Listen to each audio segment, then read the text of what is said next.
All right, let's get cooking. Welcome to the latest edition of Chin Check Sports Radio. I'm your host, JD.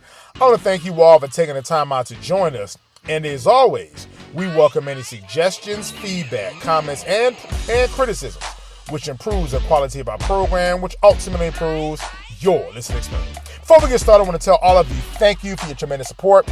People are slowly but surely finding out about who we are and what we do. They enjoy and respect the passion with which we speak. But as we always say here at Chin Check Sports Radio, we do this because we love it, as we are simply sharing our passion with you all as we continue to build our listening army, take over the world.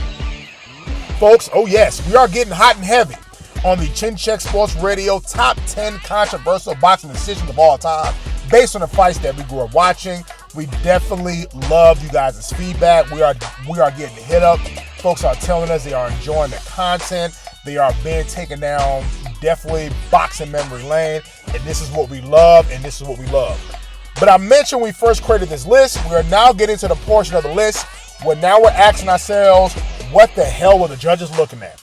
And we'll take us back to June 5th, 2004. The Golden Boy, Oscar De La Hoya, against one Felix Sturm for the WBO middleweight championship.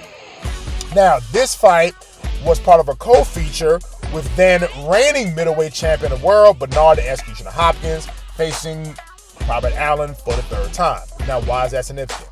Because on September 18th of 2004, a fight was already agreed upon between Hopkins and Oscar De La Hoya.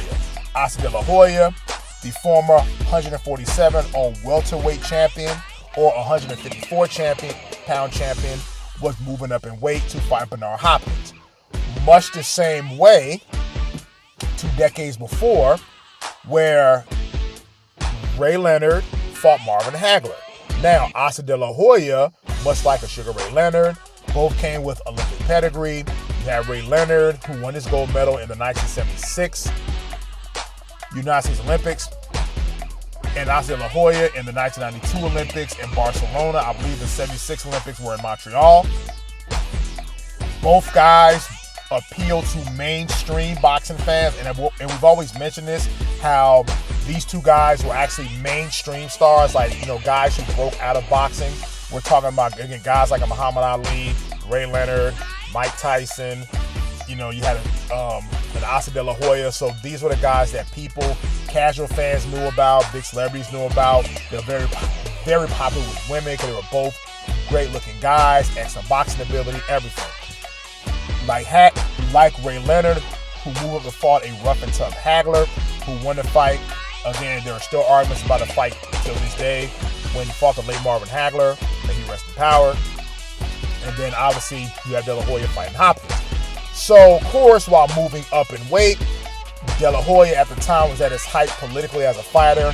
At this time, he definitely was calling shots in the ring as to who he would and who he wouldn't fight. Now, we always mention about De La Hoya. He never ducked anybody. He fought all the top guys of his era. But we know that he carefully picked this particular opponent. And Felix Sturm, with 20 wins and no losses, a very unknown fighter outside of Germany with only 9 knockouts. So now you're moving up in weight class against a guy who clearly does not have, if at all, any punching power. So Oscar De La Hoya bringing this resume to the ring. July 1994, a KO in the second round against Jorge Paez. May of 1995, a TKO in the second round against Rafael Ruelas. September of 1995, a decision in the 6th round against one Gennaro Chiquitito Hernandez. If that name sounds familiar, that is the fighter that Floyd Mayweather beat to win his first world championship. December of 1995, a win in 2 rounds against Jesse James Leija. June of 1996, a TKO in the 4th round against Mexican icon Julio Cesar Chavez Sr. In April of 1997, a controversial decision against the late Pernell Whitaker. September of 1997, a unanimous victory against the late Hector Macho Camacho. In September of 1998, a win in 8 rounds against Julio Cesar Chavez Sr. in a rematch. In February of 1999, this almost made the list too, a split decision victory against Ike Quartet and a classic fight, as well as the Whitaker fight. Both fights almost made the Chin Check Sports Radio Top 10 list. In September of 1999, a majority decision loss against Felix Trinidad. You might have heard of that fight before. June of 2000, a split decision loss against Sugar Shane Mosley and a classic welterweight fight. And actually one of the most underrated welterweight fights you can think of. March of 2001, a TKO in the 5th round against the late Arturo Gatti. June of 2001, a unanimous victory against Javier Castillejo to win the WBC 154-pound title. In September of 2002, a TKO in the 11th round in grudge match against Fernando Vargas. May of 2003, a TKO in the 7th round against Uribe Campos. In September of 2003, you heard this fight before. His loss against Shane Mosley in the rematch would set up this particular fight. So again, this fight was set up as a precursor, as an afterthought, or before a thought, or overlooking the fight to Bernard Hopkins. So Oscar De La Hoya came out in the first round and threw 103 punches, a very high offensive output. In fact, this round was the second most punches that he had ever thrown up to that point in his entire professional career. To put it into perspective, 11 years prior, he threw, I believe, 130-something punches in like his 7th or 8th professional fight. So 103 punches in the first round, won Oscar De La Hoya the very first round. In round 2, same high offensive output. We gave Oscar De La Hoya the second round. Now, rounds 3 and rounds 4. We gave the rounds to Felix Sturm because now you're going to start to see a pattern start to develop. You're going to see a pattern develop where Sturm, again, does not have any knockout power, but was a good, highly skilled, technical fighter. Good, straight, long telephone pole jab that split down the middle, that landed effectively. An accurate jab. Short, choppy right hands on the inside, short, choppy left hooks on the inside. Nothing hard, but something that was pinpoint accurate and was landing punches. So that's what it was in rounds 3 and 4. In rounds 5, we gave round 5 to De La Hoya. More so, again, more higher offensive output. But in a way, a lot of the same Ray Leonard strategy that won him rounds against Hagler, as some people tell the story, that De La Hoya kind of mastered that too, would be losing the good majority of the round and would like flurry like the last 30, 40 seconds to try to steal that round. In round 6, we gave it to Felix Sturm.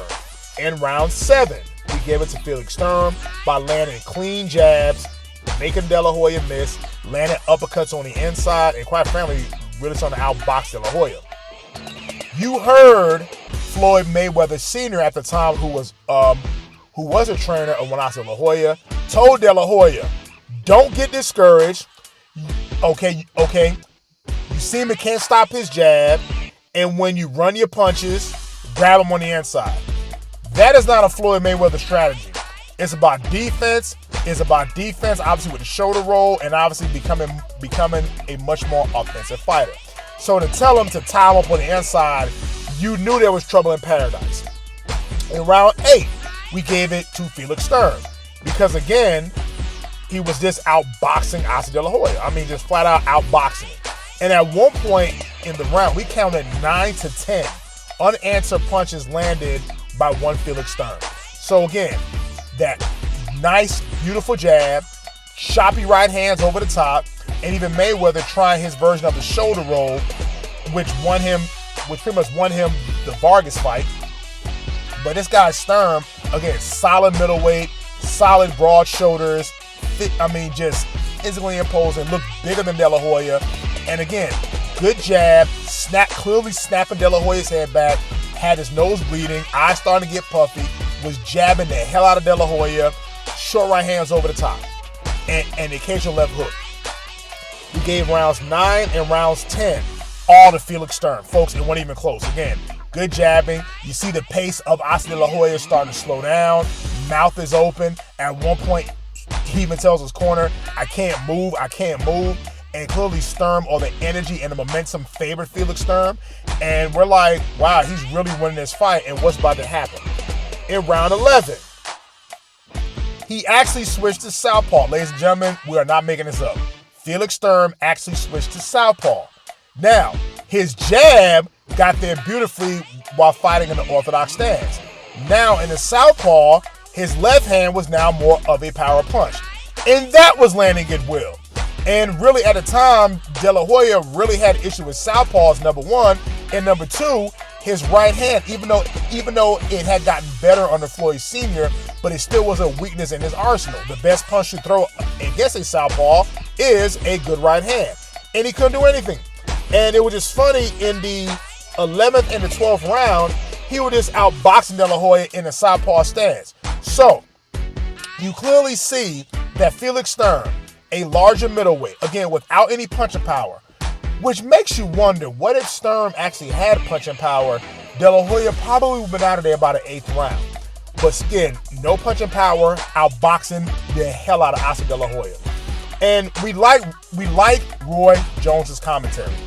He flat out said it, that really going to the 11th and the 12th round, that he needed a knockout. We're talking about Oscar De La Hoya. He needed a knockout to win that fight. It wasn't no maybe he was losing. It was he was losing the fight. And even Jim Lampley said it best. It was not supposed to be that way. It was supposed to be an easy step to a mega showdown later on in the year versus Hopkins that we just broke down at the beginning of this broadcast. And when it was all said and done, and Julio, I know you're listening because we watched this fight together, I sat there and said there's no way that De La Hoya won that fight in Vegas. And yes, we had issues with Vegas and De La Hoya and questionable decisions. But as a scorecard is read, 115, 113, 115, 113, 115, 113, the Oscar De La Hoya defeats Felix Sturm by unanimous decision. Folks, that was an awful decision by those scorecards, 115, 113. That is given 7 rounds to Oscar De La Hoya and only 5 to Felix Sturm. Folks, by our scorecard, we only gave Oscar De La Hoya 2 rounds. At most, maybe you can give him 3. Maybe you can give him 3 rounds. And that's maybe the last round when Sturm kind of stopped fighting, but anything, we thought Sturm gave a good accounting of himself. So at most, you can give Oscar De La Hoya 3 rounds in this entire fight. There's no way that Oscar De La Hoya won 7 rounds in this fight. Yes, we broke down how subjective boxing scoring can be, but then we also stated we watch fights, we're like, what the hell were the judges looking at? And if you ask yourself, this fight showed the integrity of boxing judges, whether they were going to keep the fight going with Hopkins. Because again, this mega fight was signed, and I believe Hopkins was due to make $15 million for that fight back then. Adjust for today's inflation, we're looking at about $25 million. So we're talking about a big money fight that was already set. With the boxing judges have awarded this fight to Felix Sturm and ruin a big money fight later on in the year. Because understand something about boxing and how it boosts the economy, especially in Vegas.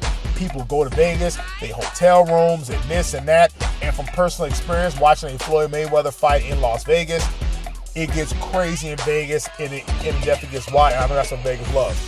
If Oscar De La Hoya, if he's not awarded that decision, some of the luster would have been taken off of that Hopkins fight. Yes, even though Oscar was a big star, but it would have been 2 straight losses. Again, even though how you might feel that the De La Hoya Mosley fight 2 was a horrible decision, if De La Hoya was to lose this fight, that would have been 2 straight losses going into the Bernard Hopkins fight for the undisputed middleweight championship of the world. And it's funny because you would have asked yourself, what did De La Hoya do to even deserve that fight in the first place? So the judges preserved this big fight to fight Hopkins later on in the year. This was an awful decision. And what we remember most about this fight, the De La Hoya fans that were pissed off, that were breathing hot fire, the Oscar De La Hoya who stated that he was going to lodge a protest, the boxing commentators who were visibly upset of the De La Hoya decision against Shane Mosley, or the Mosley decision against De La Hoya, rather. The De La Hoya fans, all of a sudden, you couldn't find him anymore after this fight. I don't know what happened. I remember going to an old job, and the same Oscar De La Hoya fans who was going off on your boy, who was going off on your family member, All of a sudden, when I came to work that Monday after that De La Hoya fight, all of a sudden they were nowhere to be found. And all of a sudden now when I did find them, they were awfully quiet. And all the Mexican fight fans rather, were awfully quiet. All the women, quite frankly, who thought, oh my God, De La Hoya got robbed against Mosley, all of a sudden they didn't know boxing anymore. So we definitely was rubbing that fight in people's face because this is a fight that he clearly lost. It wasn't even close. He clearly lost. And we mentioned this before. If you want to judge a fighter, how he loses a fight by the look on his face, whether he won the fight after the scorecards are read, go back and take a look at De La Hoya's face when they announced him as a damn winner. Just saying, again, it's not the end-all, be-all, but just go look at his face when he won that fight and when they announced him as the winner. The man was whipped in this fight, and this fight was an awful decision. And again, and this is one of the fights that we thought of when we're asked to produce this list. So definitely enjoyed you going down Henry Lane with us. And until the next time, it's Chin Check Sports Radio. Signing out.